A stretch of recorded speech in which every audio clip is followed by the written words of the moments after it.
Acontece que, para você sair dessa linha de montagem, para você sair desse rebanho que é criado um rebanho, e esse rebanho vai seguindo.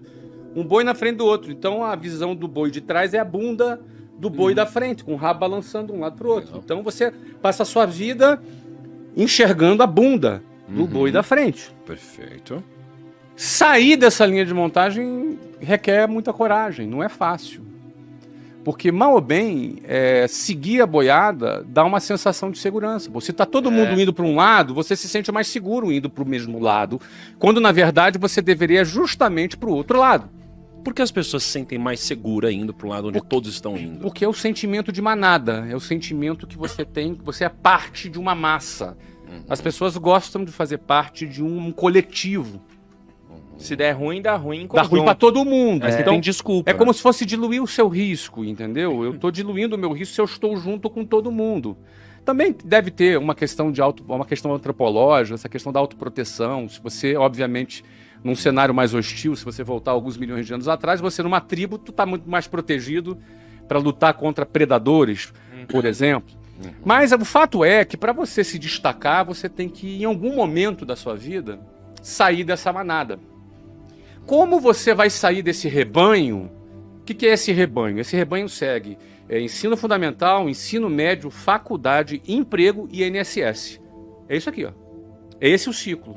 E morre.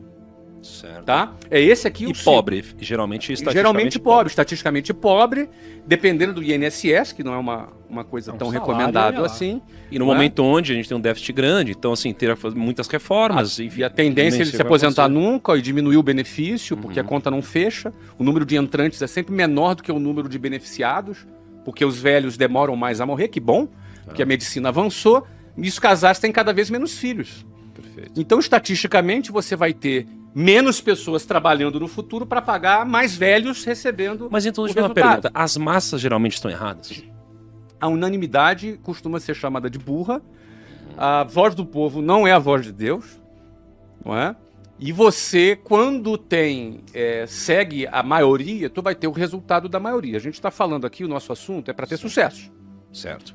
Nosso assunto aqui é ter sucesso. O que seria a definição do sucesso nesse nosso papo muito agora? Muito bom. Bom, em primeiro lugar, sucesso não é ganhar muito dinheiro. Sucesso é cumprir sua missão. Não é porque não é, ou não é porque não é suficiente apenas o dinheiro como a métrica de sucesso? Na minha visão, não é porque não é. Entendi. Na minha opinião, na minha visão, na minha definição de sucesso, é cumprir a sua missão. Tá? É cumprir a tua missão. Geralmente, quando você cumpre a sua missão, você cumpre com sucesso a sua missão, geralmente você vai ganhar dinheiro. Por que é geralmente? Porque pode ser que a tua missão seja salvar as baleias no Oceano Índico. Talvez a sua missão seja cuidar dos necessitados da África. Eu não sei se alguém vai ficar rico cuidando dos necessitados da África, mas ele vai ser um cara bem-sucedido. Se ele terminar a vida dele cumprindo a missão dele, ele vai ser um cara bem-sucedido. O final do filme, A Lista de Schindler, ele tem um cara se lamentando profundamente, chorando compulsivamente, porque ainda tinha um relógio. E aí ele percebeu que ele poderia ter comprado alguns judeus a mais para poder salvar esses judeus. Ou seja, na concepção dele, o relógio com o qual ele terminou a vida dele deixou ele triste, porque ele, apesar de ter salvado milhares de judeus, ele poderia ter salvado 1 ou 2 a mais. Então, ou seja, na concepção daquele cara, o sucesso dele não era ser rico. Mas geralmente, por exemplo, meu primeiro degrau, eu queria ser independente dos meus pais. Eu lembro de eu estar trabalhando, preciso ser independente dos meus pais. Cara, é grana. Depois do segundo degrau, cara, eu quero me casar. É grana. Quero abrir minha empresa. Grana. Ou seja, sempre no meu escopo, no meu quadrado, sempre o sucesso e o dinheiro caminharam juntos. Tem atividades que o dinheiro está muito presente. Tem outras que não está. Às vezes o cara é um sacerdote. Perfeito. E a grana, supostamente, não deveria estar dentro do escopo principal dele. Então, e eventualmente ele vai ser bem sucedido, vai escrever livro, vai ser um escritor famoso, vai ter muitos seguidores e vai ganhar dinheiro. Não é? Mas tem atividades que são diretamente ligadas. A área de finanças, você trabalhou como assessor de investimento, o dinheiro era o centro, né, da tua atuação. No meu caso, eu não comecei assim falando, quero ser rico. Não pensei isso. Não pensei mesmo. Você Começou assim, eu não quero andar de ônibus. Você tinha talvez um pouco de raiva. Eu tinha muita raiva mesmo do ônibus, porque era muito humilhante, entendeu? Nossa, Então, era muito humilhante mesmo. Uma coisa é você pegar uma vez, outra coisa é todos os dias por anos. E você vê pessoas dentro do ônibus há 40 anos dentro do ônibus. O que era humilhante pra você, Flávio? Tudo, cara. Tudo. Você na chuva esperando um ônibus e o ônibus não vinha e você perdia o seu horário. Na hora que o ônibus chegava, tava com gente pendurada na porta, você era obrigado por causa do horário a ir pendurado na porta. Algumas vezes, sabe o que é pendurado na porta? Você acha um pedacinho de chão, mete teu pé ali. É um pé só. É um pé. E só. segura na parada e você vai pendurado, correndo risco de vida. E aí você para no outro ponto e vem uma cabeçada te empurrando para dentro. A partir daí você não tem mais controle de para onde você vai. Você vai na boiada, literalmente, na manada ali.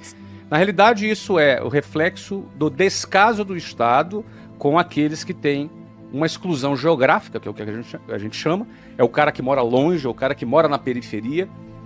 Esse cara é visto como um número, como um desqualificado, um número dentro de um ônibus lotado com 8 pessoas por metro quadrado. Então, quando eu te falo humilhante, não é uma pessoa humilhando a outra, né? Estão todos no mesmo barco, vivendo aquela situação indesejável, mas que ele tem que se submeter porque ele não tem alternativa. Então, por isso que eu acho que esse cara é um guerreiro, você entendeu? Esse cara, ele tem que enfrentar, já com 10, 11, 12 anos de idade, você entra num ônibus daquele, cruzando várias favelas do Rio de Janeiro, ele tem que enfrentar uma situação dessa. A maioria tá errando. Eu penso que a maioria, todos nós, eu estudei em escola pública, as pessoas, elas são treinadas para poderem entrarem nessa linha de montagem. Perfeito. A pergunta é, para você ter sucesso, para você se destacar, para você cumprir com excelência a tua missão e, eventualmente, se você enriquecer, uma coisa é fato. Se alguém pergunta assim, olha, existe fórmula para o sucesso? Eu não acredito em fórmula para o sucesso. Tá. Mas existe fórmula para a mediocridade, que é seguir a linha de montagem. Perfeito.